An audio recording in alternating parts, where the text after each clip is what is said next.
We're going to be checking out the top 25 places to visit in the USA. Let's check this out and see what we've got with this, man. Guys, my name is Ryan, and I've spent most of my life living in the United States, and I want to show you my favorite places. So here's my USA top 25. Wait, am I being dumb? The U.S. is an incredible country, from the Hawaiian Islands, the wild rock formations of the Southwest. Each part of the U.S. has something unique to offer that deserves a visit. Let's start this video off at beautiful Lake Tahoe. I have to say that it's my favorite lake in the USA. Oh, this is reminding me of like the Ozarks. And California border. Lake Tahoe is the second deepest lake in America with a depth of over 1,600 feet. I mean, it's just absolutely massive. What I love about this lake is how clear the water is. I mean, it's just such a stunning blue color. That's mad. It's also famous for having smooth granite rocks that peek out of the water. Now, a great place to go is Sand Harbor Beach. It's full of clear water and tons of Lake Tahoe rocks. It's an ideal place to swim and you know what? I'm actually jealous of like every country in the world other than the United Kingdom, because our seas are literally like you can't see anything. You can't see anything from our seas. Back in May. Now, while the water was freaking cold, it was still fun to go there and enjoy the scenery. If you that'd be so good. I recommend visiting in July or August so the water can warm up a little. After, we're going to head over to Yosemite National Park. Now, located about a 4-hour drive from Lake Tahoe. This just shows how big America is. Stunning national park. Wow. It's famous for its massive granite cliffs, clear streams, and powerful waterfalls. One of the coolest features of the park is Half Dome. It's this gigantic piece of granite that rises over 5,000 feet from the valley below. One side is a sheer cliff, while the other half has the appearance of a rounded dome. One of the most famous waterfalls in the park is Yosemite Falls. It's one of the world's tallest, with its upper falls being 1,430 feet high. One of the more peculiar waterfalls in the park is Horsetail Falls. During mid-February, the setting sun hits the water just right, creating the illusion of a firefall. Huh?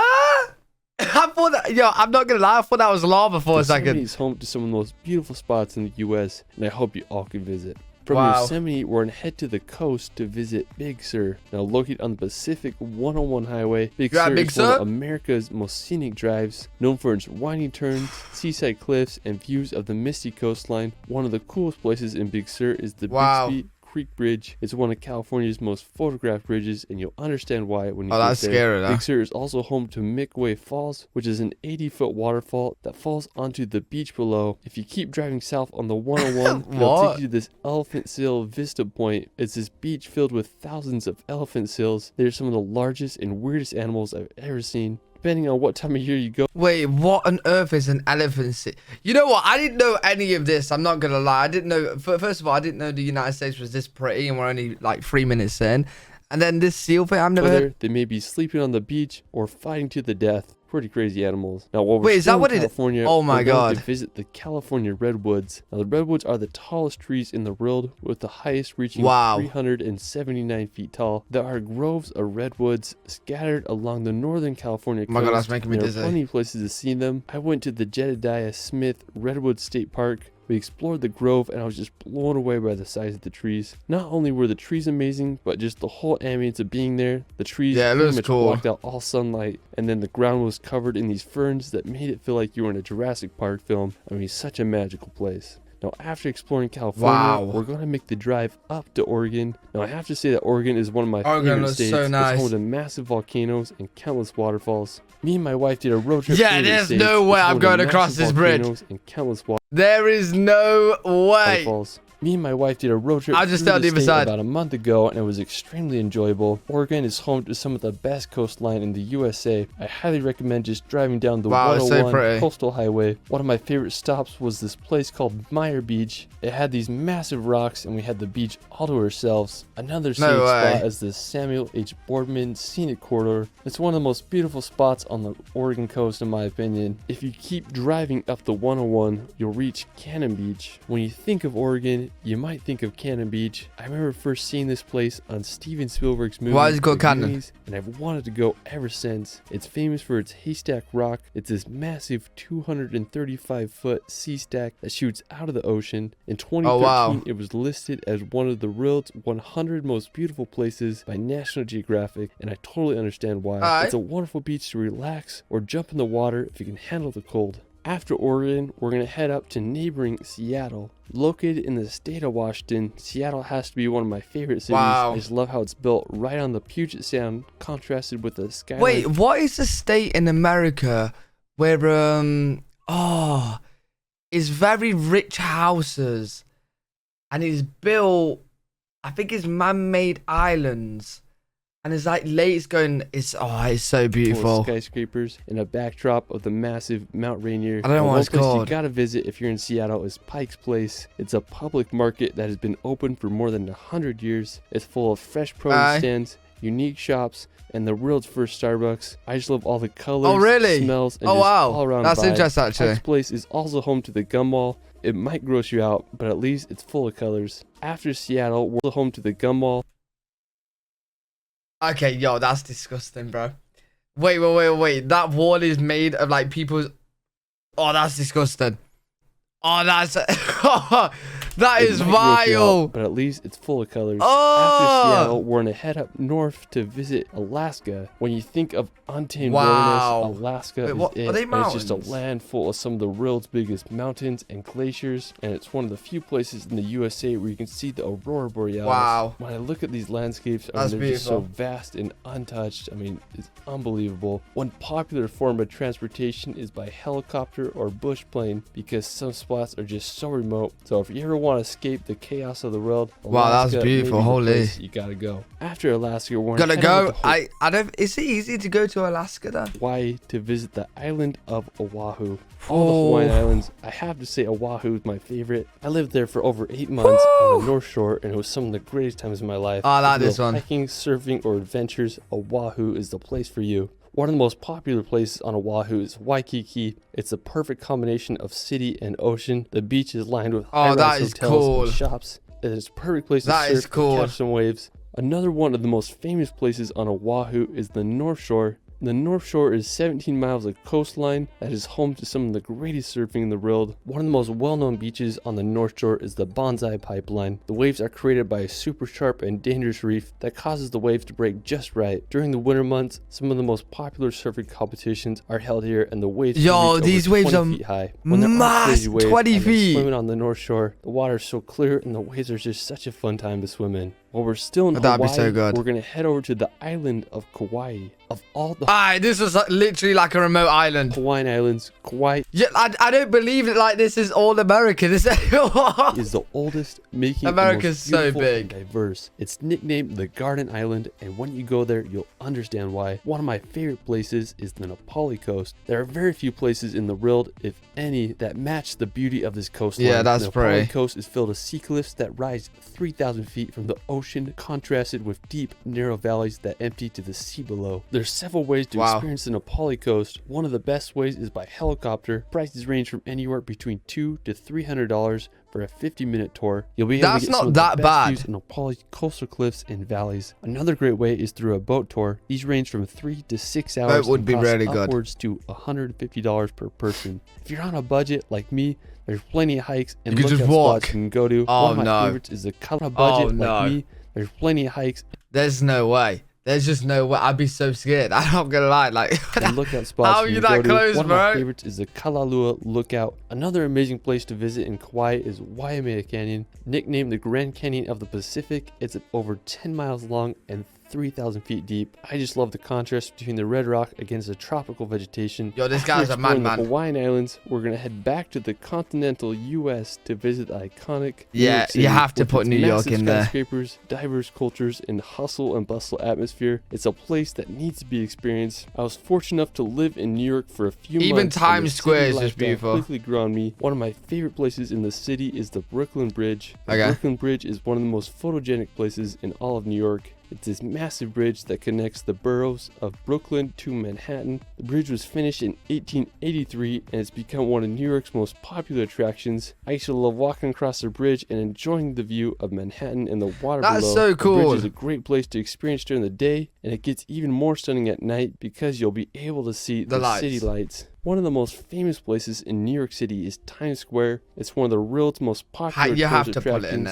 bringing in over 50 million people each year. It's full of thousands of lights and advertisements. I mean, there's just so much energy there. You can walk around there for hours. There are entertainers on the street and tons of other random attractions. Now, if you want a nature break from the city, you can explore Central Park. Opened in 1876, it's home to beautiful bridges. I love to visit Central Park, where you can exercise or ride a bike. I mean, just such a beautiful contrast between the hectic city life. After exploring New York, we're going to head over to the nearby region of New England, now located in the northeastern part of the U.S. New England is comprised of Vermont, New Hampshire, Massachusetts, Connecticut, Rhode Island, and Maine. New England is one of the most historical regions in the U.S. Wow, do you know what? Connecticut, Rhode Island, and Maine. New England is the only place that kind of looks like England. New England is one of the most like this right here. historical regions in the U.S. It's where the Pilgrims settled in 1620, and it's also where the Revolutionary War was born. I mean, just such a fascinating region. The most populous city in New England is Boston. Oh, Boston's in New England. Massachusetts. Boston is one of the oldest municipalities in the U.S., founded in 1630 by the Puritan settlers. Historical events such as the Boston Tea Party took place during the Revolutionary War here. Today, Boston is a... Of course, they had an army, a war called the Boston Tea Party. Or whatever it was, the Boston Tea Party, England tea. Thriving city, home to universities such as Harvard and MIT. Now, if you want to escape the city and see some nature, I suggest going to Vermont. This may be one of the best places to visit during fall. The trees turn to unbelievable red, orange, and yellow colors. Vermont is also home to historical towns such as Brattleboro. Now, another one of my favorite states in New England is Maine. Maine is the northeasternmost point in the U.S. as it borders Canada. It's famous for its scenic coastline filled with lighthouses and lobster shacks. One of my favorite cities in Maine is Portland. It's a charming city on Maine's coast. It was first settled in 1620. Wait, I swear we have a city in England called Portland, right? By European settlers. Today it's known for its old port district and harbor. I can't lie.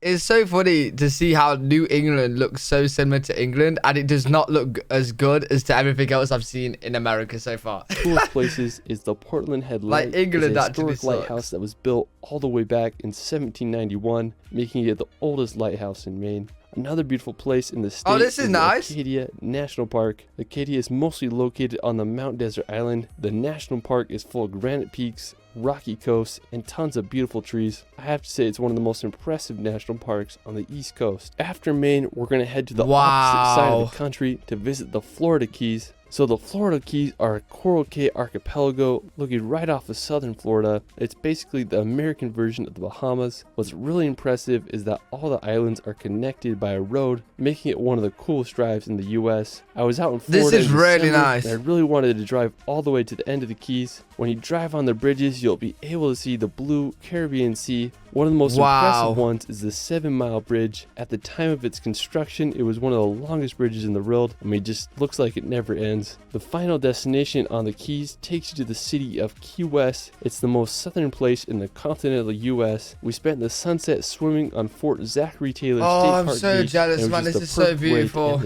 All right, after Florida, we're going to head over to Wyoming to visit Yellowstone National Park. Okay, we all know this. A few weeks ago, and it was a magical experience. Now, one of the most famous places in Yellowstone is the Grand... It's actually mind-blowing to how big America is, man. Like, every single state is like a different country. It's massive. It's actually massive. Is Manic Spring. It's the third largest hot spring in the world with a depth of 160 feet. And from above, it displays a remarkable rainbow color. You can walk on the platforms around the spring, but you'll get the best view by taking the short hike up to the Grand Prismatic Spring overlook. Another iconic spot in the park is Old Faithful. It's one of the world's most famous geysers because of its reliability. It erupts around every 90 minutes, and the boiling water can reach 185 feet high. You can also make a drive up to the Upper Falls. It's one of the most powerful waterfalls I've ever seen. Another less popular but just as stunning spot is Mammoth Springs. I went there first thing in the morning, and it was magical with all its mist coming off the hot spring terraces. Now, while we're still in Wyoming, we're going to head over to the nearby Grand Tetons National Park. I have to say this is one of my favorite national parks. I just love the incredible scenery and the unique jagged shape of the Grand Tetons. Yeah, and beautiful. There's tons of hikes to go on. One of my favorites is to Delta Lake. Wait, what are the rocks called with the president's faces on? Somewhat challenging hike, but when you reach the top, you're rewarded with Grand Canyon. The blue Gatorade colored glacier lake that has the backdrop of the massive Grand Teton Peak. It was just hard to beat the location of the spot. When I went there, I just had to jump in the water. I have to say it was some of the coldest I've ever been in, but nothing makes you feel more alive than a polar plunge in some glacier water. If I you want hate a more cold water. experience in the Tetons, you can take the ferry across Jenny's Lake and then make a short hike up to the waterfall. Now after Wyoming, we're going to make the 2-hour drive to Idaho to visit the St. Anthony sand dunes. I mean, this place is bizarre. It's over 10,000 acres of sand dunes right next to some farmland. I mean, it just feels so out of place, but the whole area is the ultimate place. Bro, that is so out of place. Wait, whereabouts is the Niagara Falls then? Ground. Some of the dunes reach 400 feet high. Now, if you love riding dune buggies or dirt bikes, this is the place you gotta go. Cool. My grandparents live nearby, so I've come here many times. Whenever I'm here, I feel like I'm in Dubai or somewhere exotic. It's just such an epic place you gotta visit if you're ever in Idaho. So weird how that's just in America. Down to Utah to visit the famous Bonneville Salt Flats. The Salt Flats are located about 2 hours west of Salt Lake City. It's one of the craziest locations in Utah and the world. It's basically 30,000 acres of mud covered in a layer of salt. There's no vegetation, so all you see is white and the surrounding mountains. The Salt Flats have been featured in many music videos and movies such as Pirates of the Caribbean. I love coming out here and just messing around on the salt, whether it's setting up a camp on the Salt Flats or jumping over my car. Since the salt is completely flat, the world's fastest land record has been set here. If you do go, be cautious about driving on the salt because you can sink your car if the salt isn't dry. Now when it rains, you can what? Driving on the salt because you can sink your car if the salt isn't dry. Now when it rains, you can what? You can what with your car? The Salt Flats become the world's largest mirror, and it's just truly a surreal place that you have to visit if you're ever in Utah. After Utah, we're going to New Mexico to visit Shiprock. Now, this may be one of the most random and unique rock structures. It's like some Star Wars place. Special thanks to my friend David and Rule for helping me out with the footage here. He has some amazing shots of Shiprock. What I think is so unique about it is the volcanic spines that lead up to the rock. From a Google Earth point of view, you can see 3 volcanic spines that all come together at the rock. I mean, I've never seen anything like it before. Yeah, that's so cool. The rock is sacred to the Navajos. They named it the Rock with Wings. I mean, what a bizarre place. While we're still in the southwest, we're going to visit Lake Powell. Now, Lake Powell is one of the coolest man-made lakes in the world. It's a reservoir that is located in Utah and Arizona. It's been called America's Lost National Park because you feel like you're in the Grand Canyon, except it's filled up with water. Now, Lake Powell was created back in 1960. A lot of my family and friends will rent a houseboat and go boating down here for weeks during the summertime. I mean, I just can't think of a better place to go wakeboarding, and it's a mecca for cliff jumping and water sports. I mean, Lake Powell is such an incredible place, and I hope you all can visit one day. Now, a super cool spot right outside Lake Powell. I can't believe like the places I'm actually seeing right now. I didn't expect this at all. I'm not gonna lie. Horseshoe Bend. It's a picturesque section of the Colorado River surrounded by massive cliff walls. Another really fascinating nearby attraction is Antelope Canyon. It's located just 20 minutes from Horseshoe Bend. Now, Antelope Canyon is one of the most impressive slot canyons in the world. From the outside, the area just looks like a normal desert landscape. As you descend in the slot canyon, you'll witness some of the most beautiful sculpted sandstone. The canyon was formed by flash floods and thousands of years of erosion. Now, for our last destination, we're going back to Utah to visit Zion National Park. Now, Zion is just out of this world. Pictures and videos don't do it justice. It's home to steep red rock cliffs that are thousands of feet high. One of my favorite and most famous places in Zion is the hike to Angel's Landing. It's about a 5-mile round-trip hike that's famous for its sketchy chain trail. We crossed the bridge over the Virgin River and headed up the trail. We hiked up some steep switchbacks until we reached the top. Angel's Landing is famous for its 1,000-foot drop-offs and chains that lead the way. I did the hike in the winter, so it was icy at times. I bought my 360 camera so I could get every possible angle of the trail. I was able to reach the top and the view just blew my mind. I was able to see all of Zion's Canyon. I was just surreal. If you can handle the heights, I hope you can hike Angel's Landing sometime in your life. I can't lie, I'm actually surprised with this video. I didn't expect to see what I was going to see in this. I knew America had nice places, but I didn't know it had this many nice places. But yeah, oh my God, every state is like a different country. America is that big. But really enjoyed that video. Hopefully you guys enjoyed it as well. If you guys did, make sure to leave a thumbs up, subscribe, and I'll see you all in the next video.